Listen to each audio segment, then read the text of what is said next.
வணக்கம் பிரவீன். அதாவது திருச்சியில் நேற்று வெல்லும் ஜனநாயகம் என்ற தலைப்பில் மாபெரும் மாநாடு விடுதலை சிறுத்தைகள் கட்சி சார்பில் நேற்று திருச்சியில் நடைபெற்றது.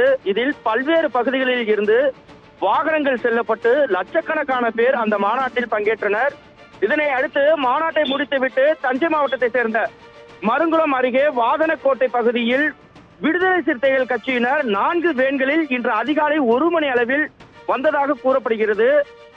இதனையடுத்து 2 வேன்கள் மீது கண்ணாடி மீது மர்ம நபர்கள் கல்வீச்சில் ஈடுபட்டுள்ளனர். இந்த கல்வீச்சு சம்பவத்தால் ஓட்டுநர் ஒருவர் லேசான காயமடைந்தார். மேலும் அதில் பயணித்த அனைத்து பயணிகளும் பதற்ற நிலையில் இருந்ததாக கூறப்படுகிறது. இதனையடுத்து வல்லம் போலீசார் தற்போது விசாரணை மேற்கொண்டு வருகின்றனர்.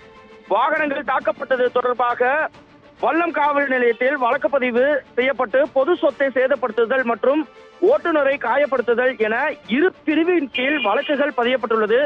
மேலும் கல் வீசியவர் யார், அந்த மர்ம நபர்கள் எதற்காக கல் வீசினார்கள் என பல்வேறு கோணங்களில் போலீசார் விசாரணை மேற்கொண்டு வருகின்றனர்.